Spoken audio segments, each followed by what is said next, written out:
Boa noite a todos vocês. Quero dizer a vocês, antes de eu começar a falar qualquer coisa, que eu estou pagando uma dívida hoje de 6 anos, viu, Edvan? Está pago hoje, viu? 6 anos esse homem me incomoda para vir aqui. Desde que eu cheguei em São Paulo, nós nos conhecemos lá através do emprego dele.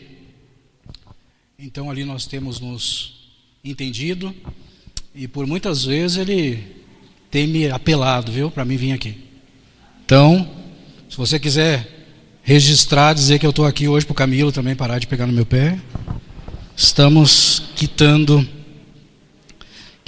a dívida, quitando o débito. Bom, irmãos, antes de nós iniciarmos a nossa pregação, estou estendendo aqui em nome de nossa associação o convite para a Caravana da Esperança que nós teremos no próximo mês. Serão poucos dias, estávamos com uma data marcada e teríamos a passagem em vários lugares, mas por alguns compromissos do pastor Luiz nós tivemos que reduzi-la. Então nós teremos do dia 5, no dia 6, dia 7 e dia 8. E ali estão os locais onde o pastor Luiz estará passando. Ele estará na comunidade hispana, ele estará passando na Vila Matilde, também no conjunto Bonifácio, na igreja do Bonifácio, e em Cidade Tiradentes. Sábado pela manhã também ele estará participando de um culto especial na escola da Vila Matilde e depois no Tucuruvi. Serão 2 participações pela manhã e à tarde estaremos encerrando na igreja de Cidade Tiradentes.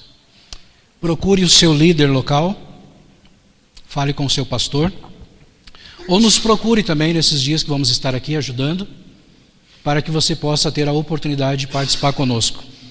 Importante comunicado: para um membro da igreja poder estar participando, ele só vai poder entrar se ele levar um convidado, ok?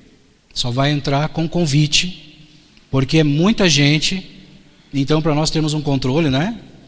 Nós estamos com essa informação adicional. Gostaria de convidar você a abrir a sua Bíblia no Evangelho de São João, no capítulo 3. E enquanto você vai abrindo aí, eu vou dizer para você que meu nome é Paulo.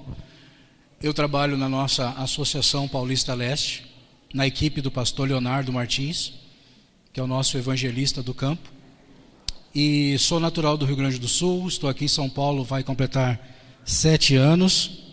Desde então temos presenciado e auxiliado muitas igrejas através da nossa pequena participação. São João capítulo 3 é a nossa mensagem central de hoje.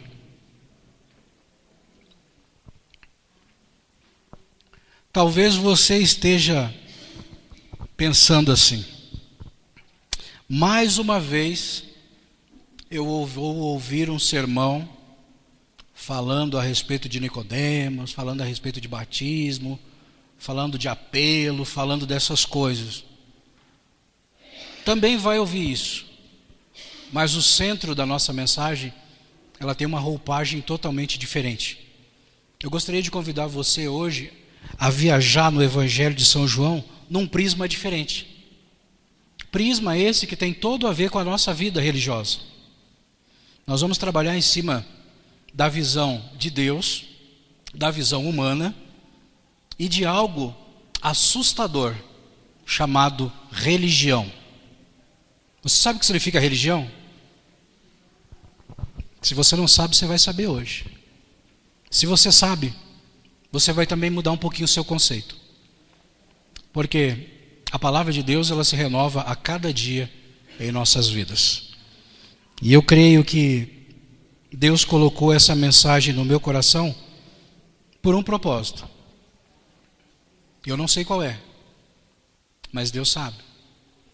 E é por isso que eu convido você a orar mais uma vez comigo, para que nós possamos, como igreja, como unidade, pedirmos que o Espírito Santo do Senhor faça a obra para a qual foi preparada nessa noite, no coração daqueles que precisam ouvir essa palavra, ok? Então convido a todos para fechar os olhos, para nós estarmos orando, levando uma prece ao nosso Deus. Deus bendito, nós louvamos a Ti por mais um dia de vida, por mais uma oportunidade que o Senhor nos concede de estarmos reunidos, cultuando o Teu santo nome. E aqui, Senhor, nessa noite, nós queremos nos entregar em Tuas mãos. Queremos pedir, Senhor, que a Tua voz penetre em cada mente, em cada coração, através do Teu Santo Espírito. Por isso, Senhor, neste momento, pedimos o perdão pelas nossas faltas, pelos nossos pecados, porque até aqui nós temos pecado contra o Senhor, através de pensamentos, palavras, atitudes e ações. Por isso, Senhor, nessa noite nós queremos oferecer a Ti o nosso melhor. Por isso, Senhor, nos perdoe, nos purifique de todo mal, de toda injustiça, para que possamos estar com a mente e o coração limpos para ouvir a Tua voz e aceitar também o Teu chamado para cada um. Nos entregamos em Tuas mãos e que a Tua graça nos abrace nessa noite. É o que nós oramos e agradecemos no santo nome de Jesus. Amém, Senhor. Muito bem. A narrativa aqui, irmãos, no Evangelho de São João, no capítulo 3, relata um dos primeiros encontros evangelísticos pessoais de Cristo. O irônico é que Jesus, que frequentemente se deparava com os conflitos, com o antagonismo, com as barreiras, com as diferenças, até muitas vezes com as agressões dos fariseus em seu ministério, a descrença também, ele começa o seu ministério pessoal evangelístico respondendo a um líder religioso que vem ter com ele com uma entusiástica, digamos assim, palavra de afirmação. Eu gostaria de pedir para os meus irmãos aqui projetarem na tela algumas imagens. Para nós entendermos o que Jesus vai falar com esse líder religioso, nós precisamos entrar dentro de uma essência maior. Dessa essência maior, vem trazendo algumas informações para nós, que diz o seguinte: o pecado ele se tornou algo universal no momento do conflito. Então, a proposta satânica invadiu todo o universo, mas ela só achou guarida aqui nessa terra. Então, mas mesmo assim o universo foi abalado com tudo isso. Agora, centralizando no nosso planeta, diz que um dos grandes fatos da vida humana, ou se não o maior de todos, é o problema do pecado. O pecado é o maior problema que já foi implantado na estrutura humana. E diz aqui que nós nos deparamos com ele por todos os lados. Quer você queira ou não, quer você acredite ou não, o pecado está estampado em todos os lugares. Só que de maneiras diferentes e rótulos diferentes. E diz que uma prova de seu poder, do poder do pecado, e prevalência dele também, é o fato de cada país que existe nesse mundo precisar hoje ter a necessidade de possuir exército, policiais, juízes, tribunais e também sistema penais. Então, a maior prova que o pecado é algo real é cada país, cada nação, cada município, cada estado ter esse poder bélico aqui, ó. Exército, através das Forças Armadas, a Marinha, a Aeronáutica, a Polícia Civil e Militar, juízes, tribunais e sistemas penais. Isso é a catástrofe do pecado. Agora imagine se não houvesse pecado. Teria exército? Não. Teria polícia? Não. Teria juiz? Teria tribunal? Teria sistema penal? Não. Também não teria hospital, não teria doença, não teria farmácia, não teria nada disso. Mas o pecado, uma vez entrando no mundo, ele gerou uma série de fatores. Pode passar, irmão, por favor. Então, ao nós olharmos para a condição humana atual, nós percebemos um transtorno, um imenso transtorno, um enorme transtorno em nossa existência. Uma patologia que parece se estender por toda a vida. E o pecado não faz acepção de pessoas. O pecado afeta todas as pessoas. Alguns nascem já geneticamente deturpados. Outros nem nascem, né? Mas todos nós somos afetados por isso. Então, quer nós consideremos do ponto de vista coletivo, ou quer do ponto de vista individual, o pecado afetou a todos nós. Pode passar mais um? Então, teóricos e pesquisadores têm estudado muito para entender como as mudanças típicas da primeira infância, tais como o aparecimento da capacidade de andar, pensar e falar, estão atreladas à maturação do corpo e também do cérebro humano. Então, os cientistas estão focados e tentando descobrir qual é a razão de tudo isso. E também diz aqui que o desdobramento de uma sequência natural universal de mudanças físicas e padrões de comportamento são constantemente estudados e analisados por eles. Mais um. Agora, olha que interessante, ó. Até vou vir mais para cá. Depois nós vamos meditar na Bíblia. Esses processos todos de maturação que nós passamos, tá? Desde o nosso nascimento até a mais tenra idade, são observados mais claramente nos primeiros anos de vida e ocorrem em harmonia com as influências o que a psicologia chama de coisas hereditárias e também do ambiente onde nós somos criados. Então, à medida em que as crianças vão se tornando adolescentes e depois adultos, as diferenças individuais vão começando a aparecer no indivíduo. É por isso que cada filho é igual um ao outro ou não? São diferentes? Diferentes, né? Cada um tem uma tendência para alguma coisa. Um é mais amoroso, o outro é mais agressivo, o outro é mais meigo, um é mais delicado, né? Mas todos nós temos isso. Então, as diferenças individuais, elas vão se desenvolvendo através de características pessoais. Cada um tem a sua característica peculiar. Você sabia que a minha digital nunca vai ser compatível com a de ninguém? Nem a íris do meu olho? Nós somos seres únicos, exclusivos. Ok? Então, essas características, elas vêm das inatas, né? Que a psicologia chama, falando a respeito de hereditariedade, experiência de vida, ambiente, e tudo isso vai desempenhando um papel crescente durante a nossa adaptação às condições internas e externas da vida. Mais um.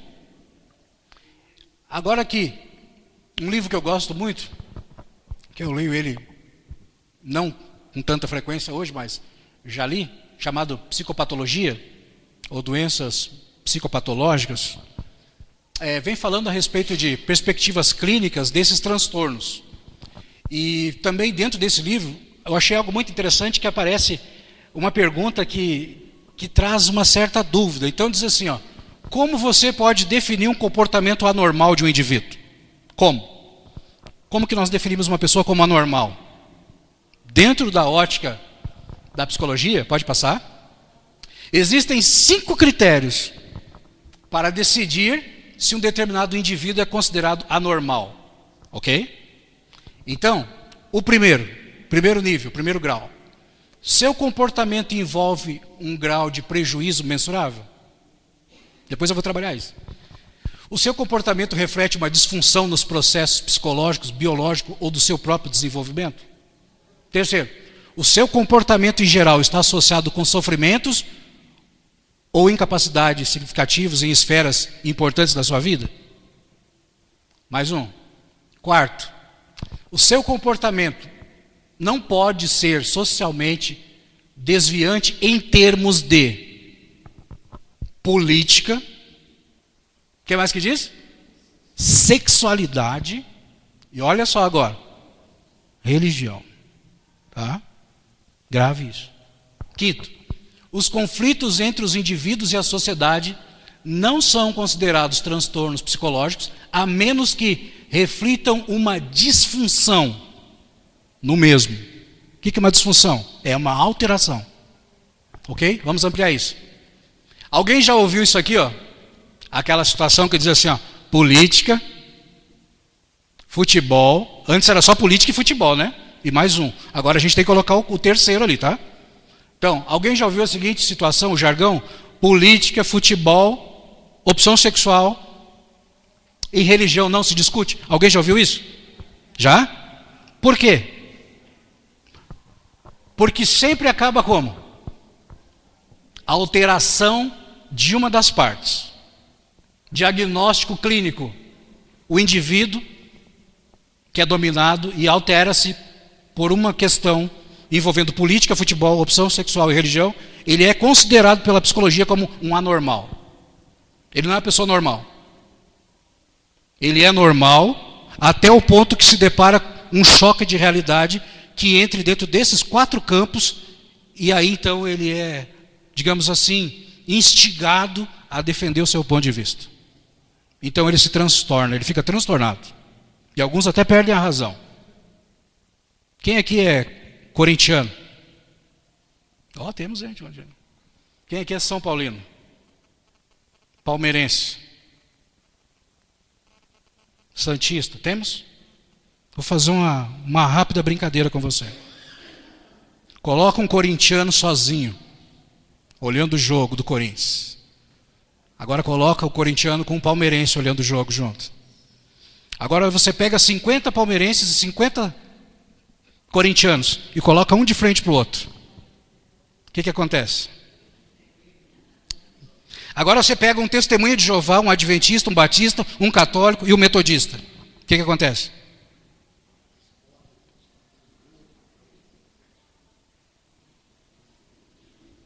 Pega uma pessoa dos anos 50, pega hoje um homossexual, pega um pai de família, coloca eles todos juntos para debater o tema. O que vai acontecer? Todos se tornam anormais. Nicodemos, ele estava preso à religião, dentro do aspecto da religião. E a religião muitas vezes faz com que nós venhamos a nos tornar pessoas insanas, irracionais, em determinados momentos de nossa vida. E Jesus vai abrir a mente desse homem para um prisma totalmente diferente. Queridos, a religião é apenas uma ferramenta que a graça de Deus tem para canalizar um conjunto de doutrinas. Mas ela não é um fim em si mesmo. Ela não é. Quando eu me religo com Deus, automaticamente eu tenho que me religar com o meu semelhante. E qualquer esfera que me leve a ver o meu irmão como um inimigo, como alguém que não é digno de receber o meu carinho, não vem de Deus.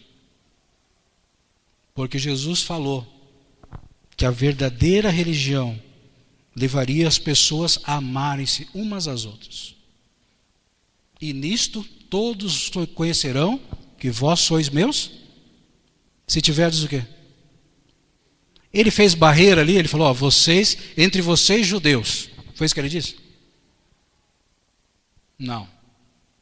Todos conhecerão que vós sois meus discípulos, se tiverdes o quê? O amor. Só que a religião judaica havia separado eles do resto do mundo. E eles achavam que estavam acima do bem e do mal. Eles achavam que estavam literalmente acima dos demais. E eles excluíam as pessoas, literalmente. Então, volte ao texto, verso 1.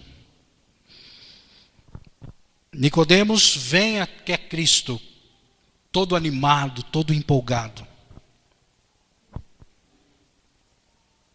E esse homem, Nicodemos, provavelmente era um daqueles que estava presente no episódio de São João capítulo 2, verso 23. Leia comigo.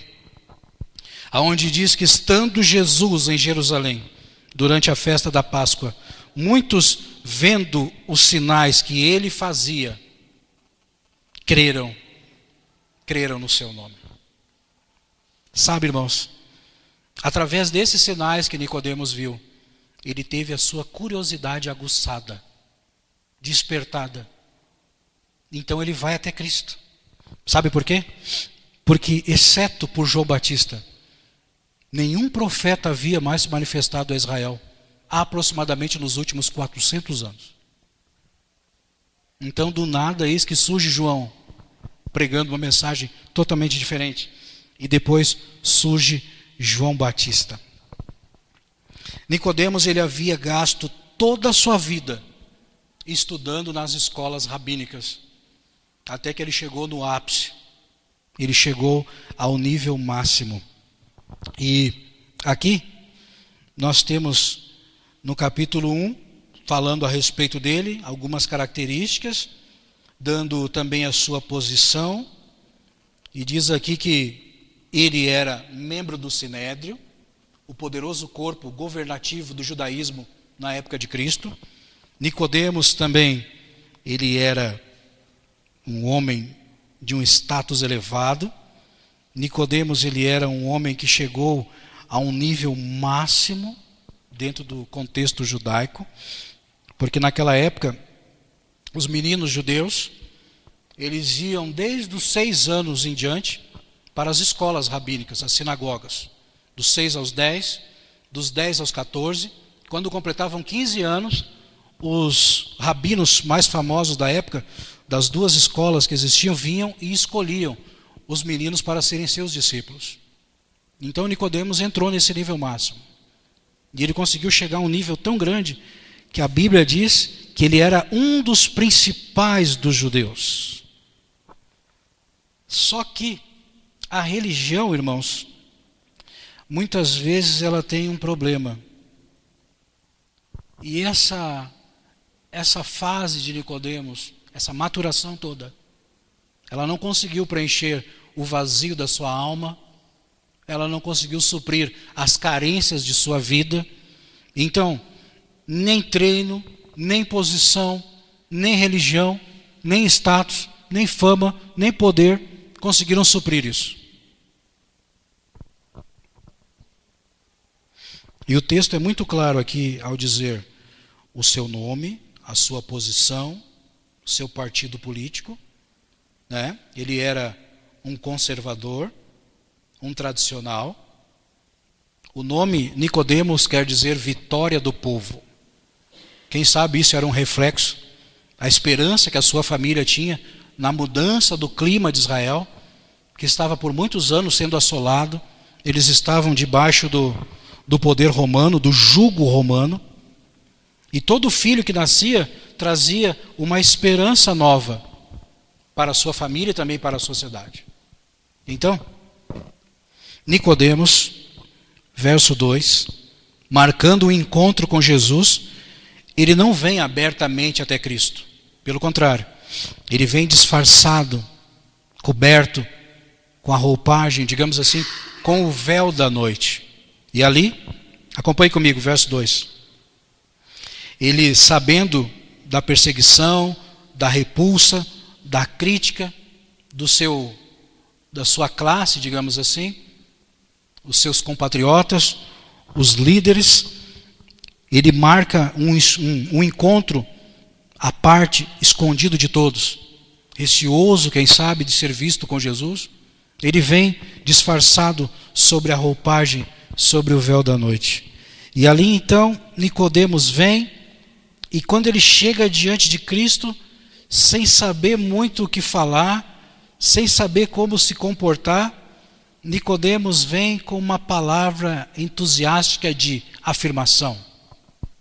E ele diz o seguinte: Rabi, uma das maiores saudações atribuídas ao judaísmo, nós sabemos que o Senhor é o quê? Que o Senhor é mestre, vindo do quê? Da parte de Deus. Porque ninguém pode fazer esses sinais que tu fazes se Deus não estiver com ele. Nicodemos, quando ele vem até Cristo, ele passa por algumas reações. Primeiro, ele se sente totalmente desarmado. Segundo, Nicodemos não precisa usar as suas máscaras. Terceiro, Nicodemos, quando ele está diante de Cristo, ele se sente totalmente livre. Diante de Jesus, Nicodemos pode ser pela primeira vez a pessoa que ele é de fato e de verdade.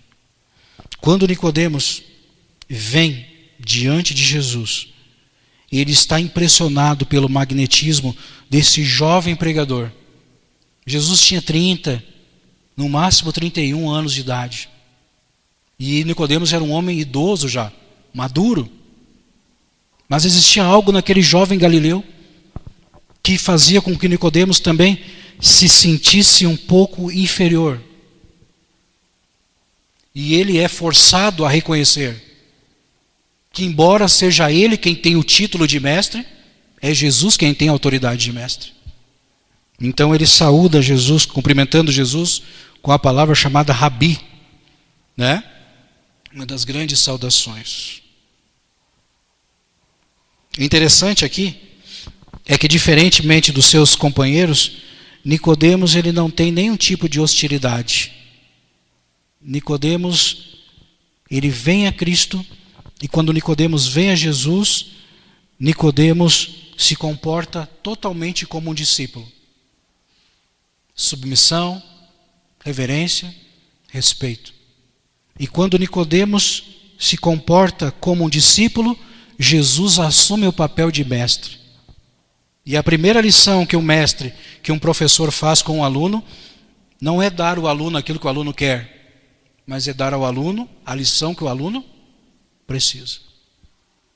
E agora então, Jesus vai começar a entrar dentro de algumas questões que a religião faz na vida, na estrutura emocional, intelectual do ser humano. Acompanhe comigo.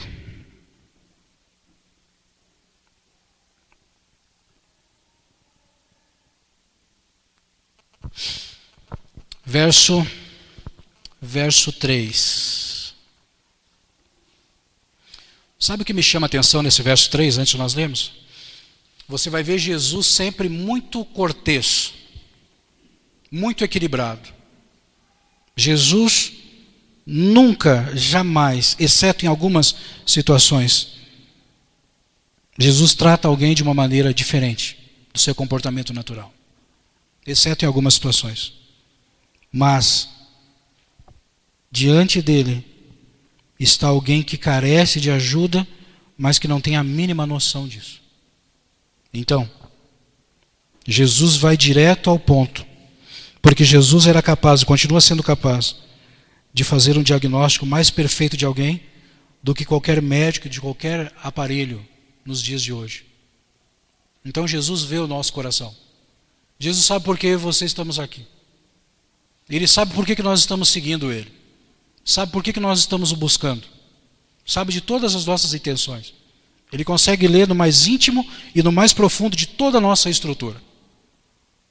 E assim como Ele olhou para Nicodemos, Ele olha para mim e para você nessa noite. Então, Jesus, sempre tão educado, tão formal, tão cortês, Ele vai fazer agora algo antinatural.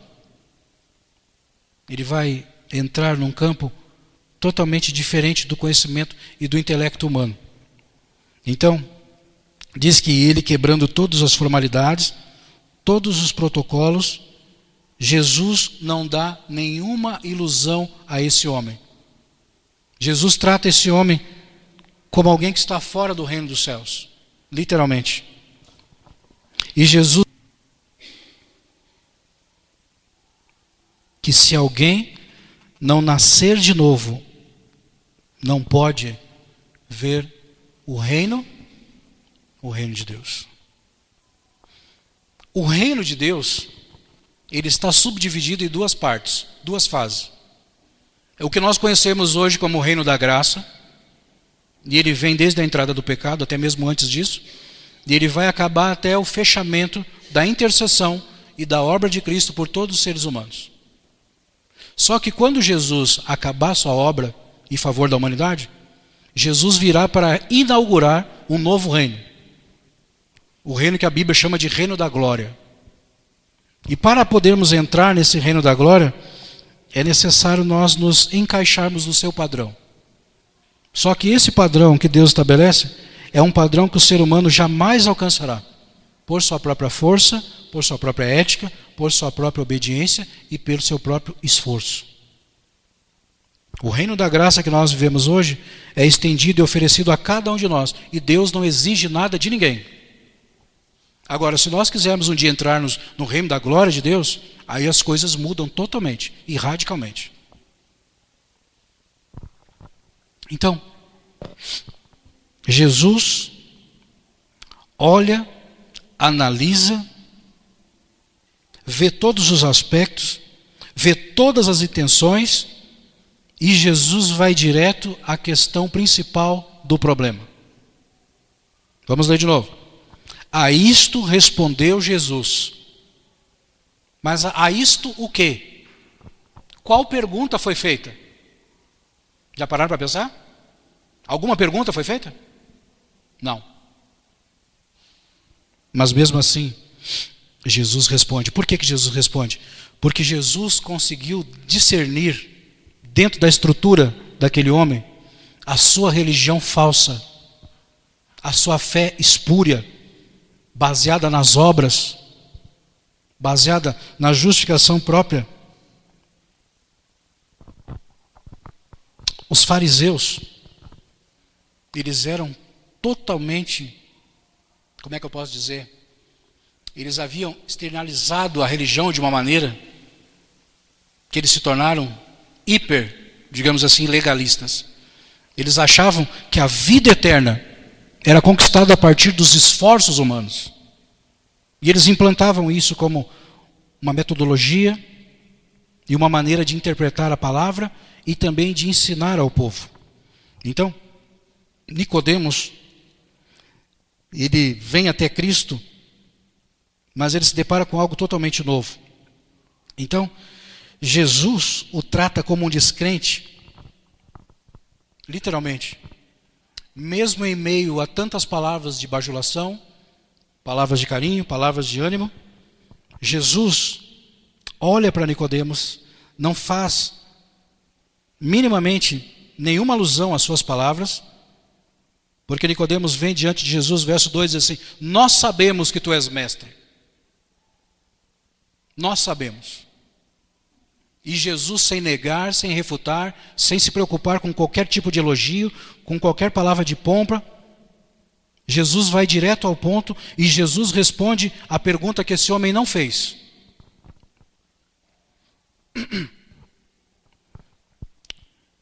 É necessário nascer de novo. As palavras de Cristo soam totalmente estranhas aos olhos deste homem. Eu vou pedir que projete mais uma parte aqui para mim poder ampliar esse conceito.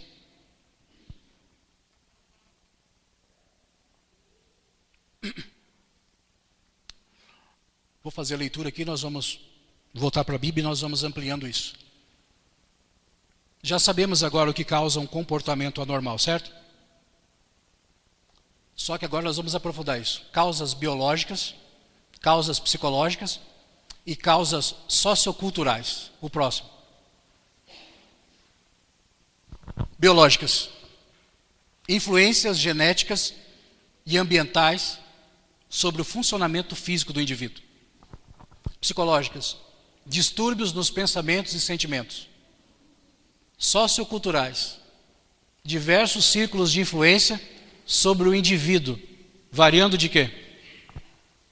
Amigos mais chegados, familiares, relacionamentos, política, times de futebol, agremiações, clube, você pode botar uma série de fatores aí, e por fim, a religião. Nicodemos, extremamente religioso, extremamente diferente, extremamente respeitado, extremamente culto, mas extremamente carente de Deus, carente de salvação, carente de Jesus, só que não sabia disso. Nicodemos achava que diante dele estava mais um mestre vindo da parte de Deus. Mas o que Nicodemos não sabe é que aquele que está diante dele é o verdadeiro Deus e natureza humana. Lendo seus pensamentos, lendo suas palavras, lendo suas ações. E Jesus desfere um golpe dentro do seu castelo teológico, dentro de sua base de conhecimento, dentro de sua estrutura intelectual humana.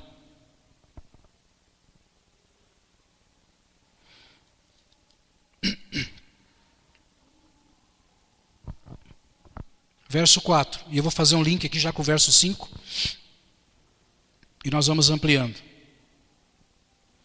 Jesus confronta Nicodemos, irmãos, com a futilidade da sua religião.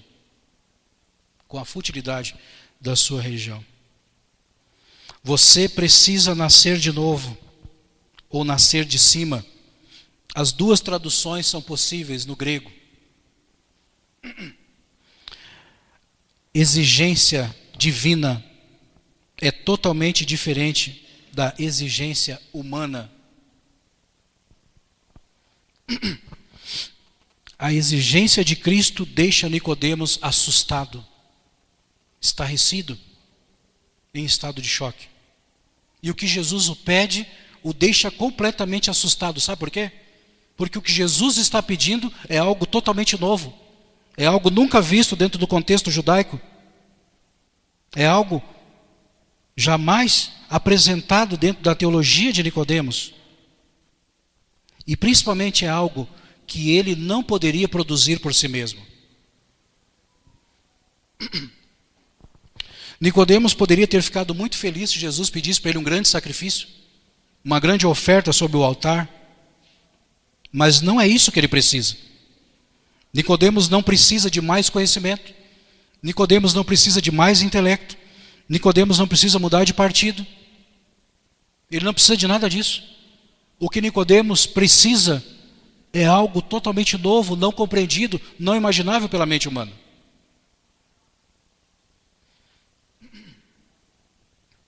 E algo, repito, que ele por si mesmo não conseguia produzir. E aqui nós nos encaixamos.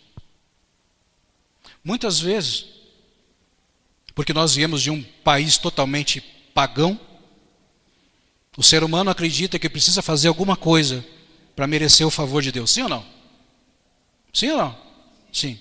Então muitas vezes nós raciocinamos assim: eu não posso me entregar a Jesus porque eu não estou pronto, porque eu não estou preparado, ou porque eu não me acho digno disso.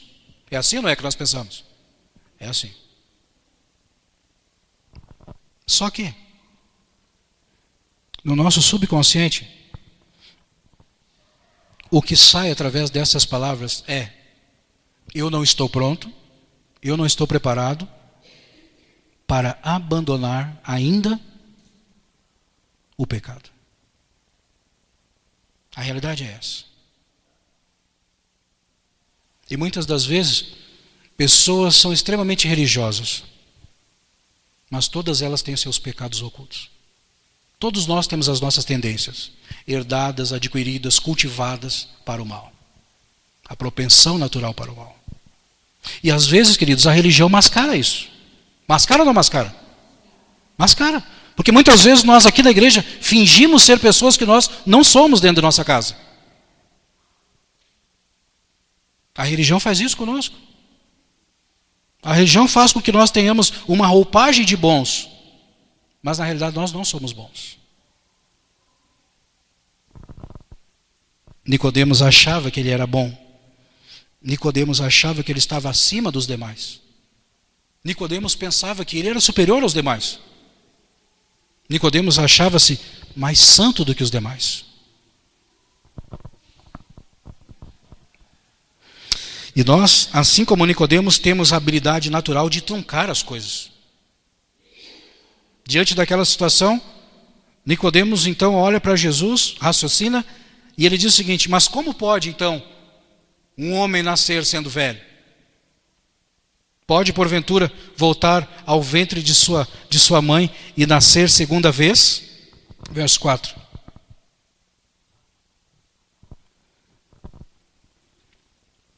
Nicodemos tinha o desejo de ser um discípulo de Jesus, mas ele estava preso a muitas coisas que o impediam disso. Então, muitas das vezes, assim como ele, nós temos várias opiniões sobre várias coisas, principalmente sobre religião. E o que Jesus está dizendo aqui, para ele, para nós, é que religião não é uma opinião como tantas outras que nós temos. Religião precisa ser uma convicção. Ser discípulo de Jesus não tem nada a ver com opiniões, tem a ver com convicções. E a partir dessas convicções, nós seremos dominados por elas. Então, a partir de agora, tudo que eu vejo, tudo que eu ouço, tudo que eu bebo, tudo que eu como, é dominado por isso. Eu sou convicto disso. E algumas pessoas não entendem isso. E aqui eu abro um adendo para uma reflexão. O que nós temos visto, ouvido, comido, bebido, vestido? Se não estamos ainda encaixados no padrão de Deus, é sinal de que nós ainda não estamos convictos daquilo que Deus quer de nós. Nós temos uma opinião. Ou nós abraçamos isso.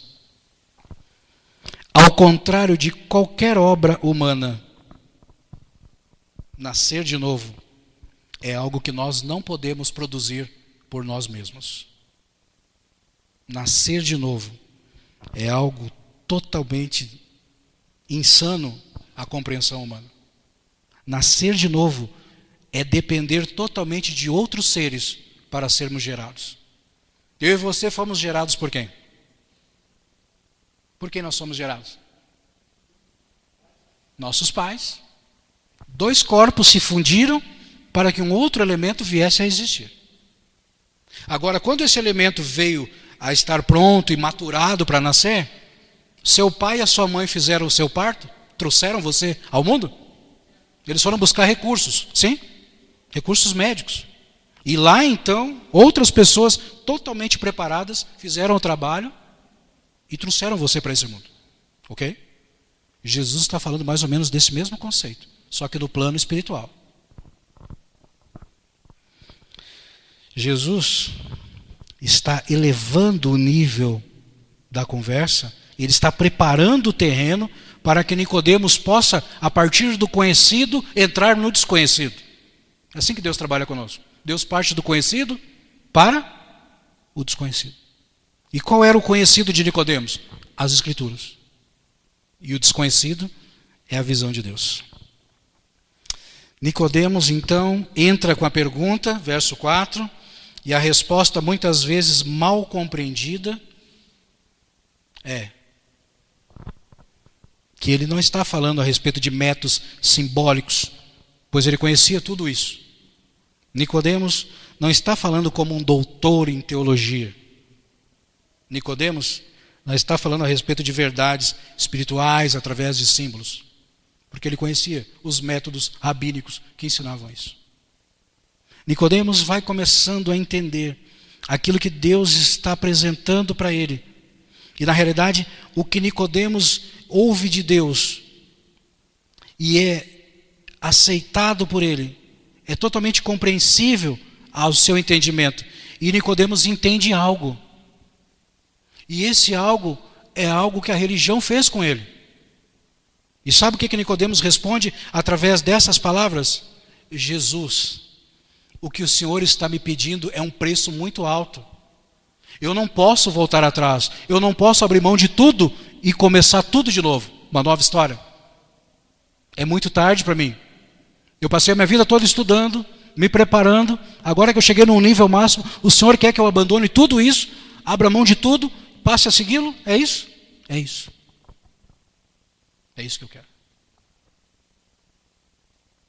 Principalmente aquilo que você mais ama, a sua religião. Jesus amplia no verso 5.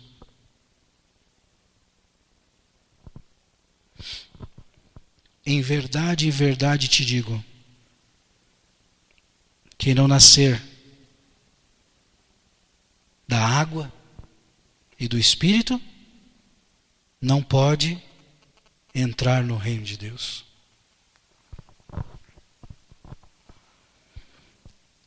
Além de achar isso impossível, insano, ele achava isso completamente desnecessário. Mais santo, mais conhecimento, nível mais elevado. E às vezes, esse intelecto, essa máscara, essa roupagem religiosa, faz com que nós venhamos a nos sentir superiores aos outros, que não conhecem, ou que não estão na nossa mesma esfera de compreensão religiosa. É assim ou não é assim? É assim ou não é assim que nós nos sentimos? É assim. Eu conheço a verdade. É ou não é? Nós conhecemos a verdade. Muito cuidado com isso, irmãos. Se ele entendesse quem estava diante dele, se ele conseguisse compreender tudo o que estava acontecendo, Nicodemos poderia se entregar totalmente a Deus. Mas as barreiras, as cadeias da religião o estavam amarrando, o estavam enlaçando. E Jesus começa a ampliar mais a compreensão. E conforme Jesus vai ampliando, mais Nicodemos vai ficando estarrecido e em estado de choque. E nada do judaísmo se comparava com isso. E as palavras de Jesus destroem de uma vez por todas a ideia de que qualquer realização humana pode nos favorecer diante de Deus. Não existe isso. Nada pode nos colocar numa condição melhor um ao outro diante de Deus. Nada. Nenhuma prerrogativa humana, nada. Nada pode nos colocar num padrão melhor diante de Deus. A única coisa que conhecimento, que riqueza, que influências terrenas podem fazer é que nós tenhamos alguma vantagem no campo financeiro, emocional, familiar e nos relacionamentos. E diga-se de verdade, irmãos, muitos relacionamentos hoje estão ruindo. Muitos deles estão ruindo. Jesus está dizendo para Nicodemos que nada diante de Deus tem valor, senão esse ato de aceitação de Cristo e do novo nascimento que Deus está oferecendo. Mais um? Para nós finalizarmos. Isso aqui é um pouquinho interessante. Abordagem espiritual. Antigamente, o povo tinha um conceito. E dentro desses conceitos, não tinha psicologia, não tinha tudo que nós temos hoje, então existiam algumas artes. A primeira arte era chamada trepanação. O que é isso? Eram feitas na tentativa de liberar os espíritos maus da cabeça de uma pessoa. As pessoas acreditavam que quem tinha uma experiência espiritual, ou quem tinha depressão, quem tinha problemas psicológicos, ela estava possuída por um mau espírito. Então elas perfuravam o crânio da pessoa para o espírito sair por ali. Uma outra arte era o exorcismo. Já ouviu falar de exorcismo? Já viu? O exorcismo é uma forma, uma tortura física e mental feita, ficou errado ali, por um homem da medicina, um xamã ou um padre. Então, eles iam lá e exorcizavam a pessoa. Crucifixo, reza, uma série de torturas para o espírito sair daquela criatura. E terceiro, tinha a cremação. Todos eram condenados à fogueira. Todos quem? Os pecadores, as pessoas com distúrbios, os bruxos, os lunáticos, na Idade Média os hereges e principalmente as mulheres. Todo esse tipo de gente passava por essas situações envolvidas com religião. Então note o que a religião faz com as pessoas. Agora, todas as pessoas que participavam dessas situações eram adeptos a algum movimento. Então, a trepanação era feita por um grupo, o exorcismo era feito por outro, e a cremação também era feita por outro nível. Isso é só para você entender um pouquinho do que a religião faz conosco. Pode passar? Então diz aqui, é a linha que Jesus vai entrar agora, tá? O problema do pecado. Embora a culpa e o pecado não possam ser transmitidos de uma geração para a outra, a tendência ou a propensão natural para o mal pode. O que é isso?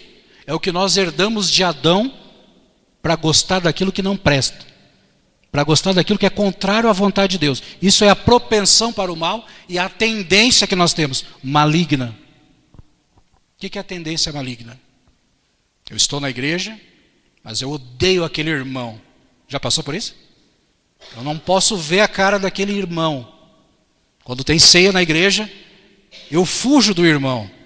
Conhece alguém assim? Conhece? Já passou por isso? Será que isso acontece conosco? Será que nós temos ódio de alguém? Será que nós sentimos maldade? Temos o desejo de fazer as coisas erradas? Temos? Isso é o que nós herdamos de Adão. Mesmo batizados, nós podemos passar por isso. Sabe por quê? Que a salvação de Deus... Que horas é ali? 8h15, já vou acabar. A salvação de Deus, ela atua em 3 momentos. Primeiro, Deus nos salva da condenação do pecado. Segundo, Deus nos salva do poder do pecado, que atua em nós como natureza. E terceiro, Deus vai nos salvar da presença do pecado na sua volta. São 3 fases. Mas vamos ampliar aqui para a gente finalizar. Essa inclinação que todos nós possuímos, continua a ser a tendência dominante na vida de uma pessoa. Dominante. Isso domina tudo. Paulo fala disso. Efésios 2, lembram? Leia depois se você quiser. Agora, até ser revertida pela experiência do quê? Da conversão. Então, essa tendência maligna que domina a vida, a mente, pensamentos, palavras e atitudes do indivíduo, elas só vão ser contidas no momento da conversão. E isso será através do quê? Do novo nascimento. É aquilo que Deus nos oferece. Então, primeiro Deus quer nos salvar da condenação do pecado. Aí eu sou salvo dessa condenação. Agora Deus quer me salvar do poder do pecado que impera em mim.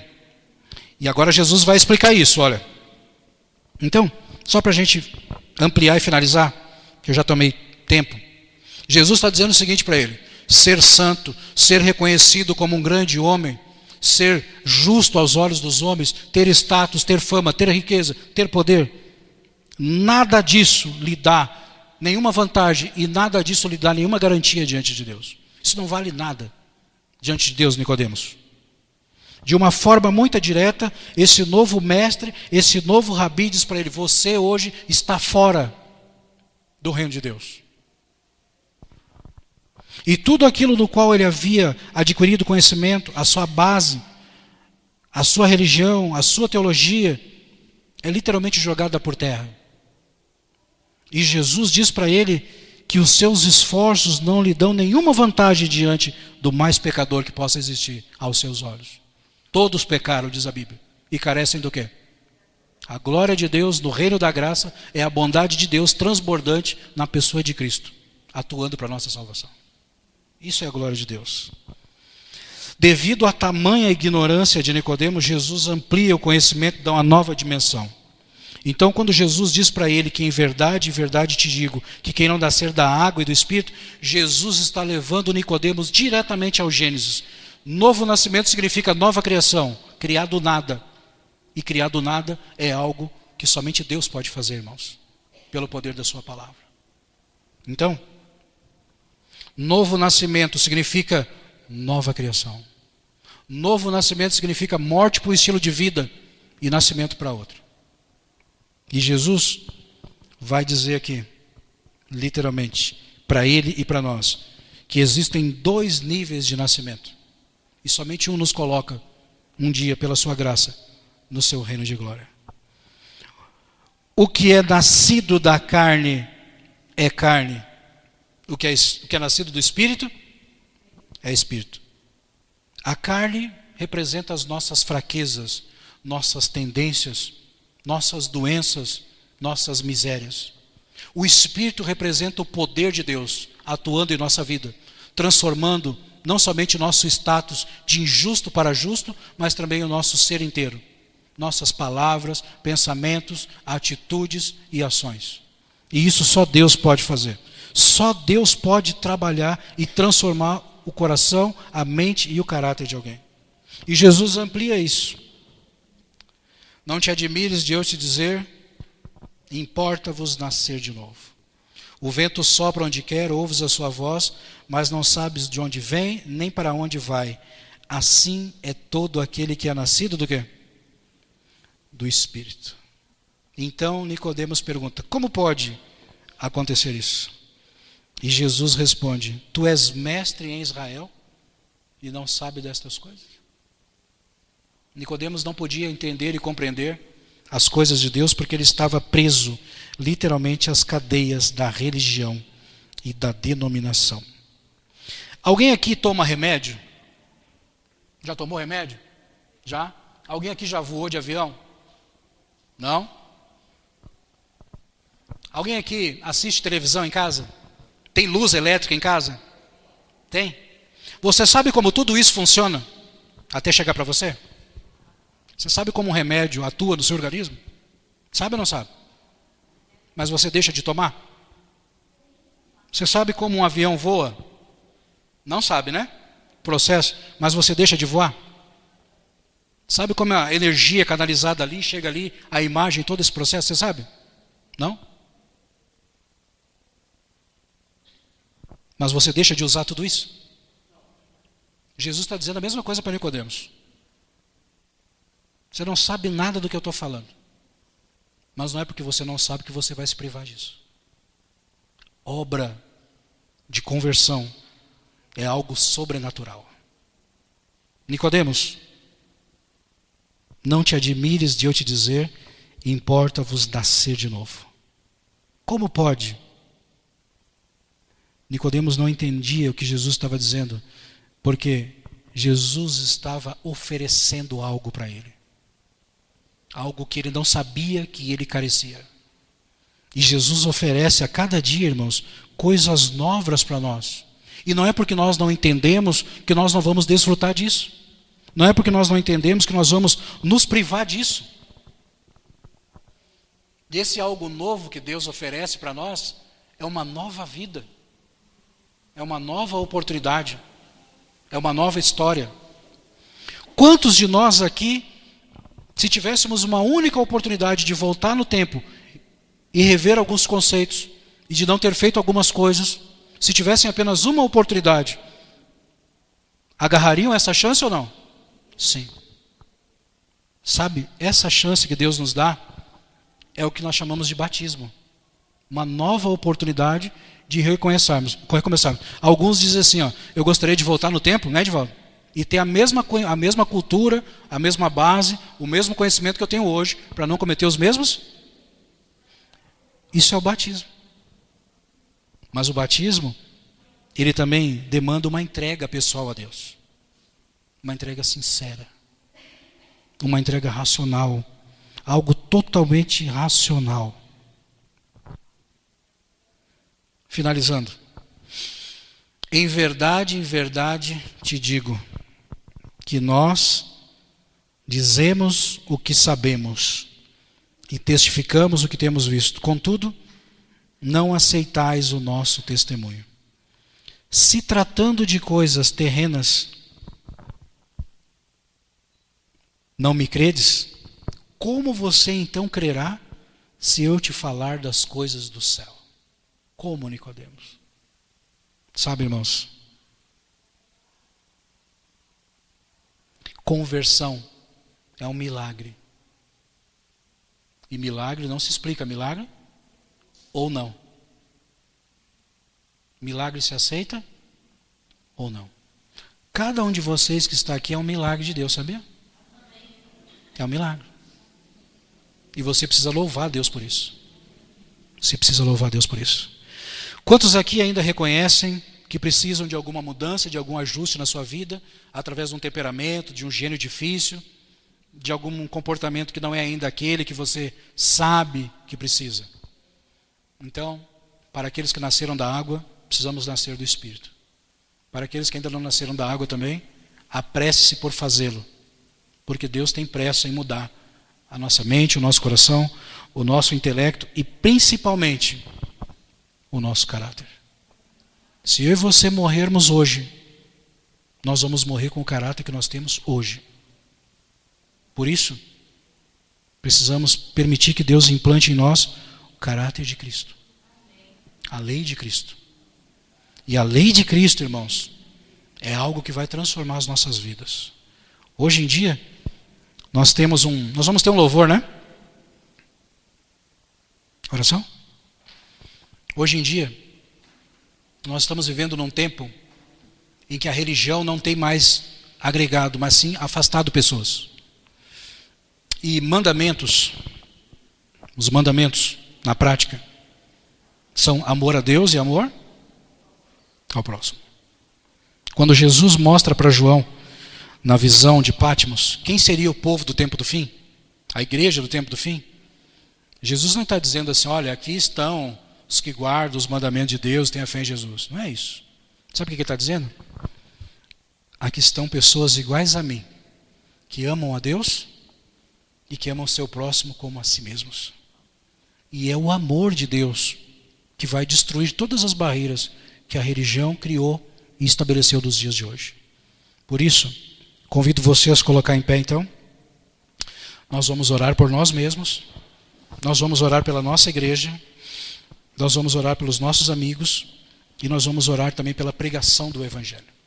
Feche seus olhos, ore comigo. Se você tem alguma coisa para mudar, peça que Deus faça isso e Ele vai fazer. Deus ouve atentamente as orações sinceras do seu povo. Vamos orar. Vou dar 30 segundos para você e vou concluir aqui.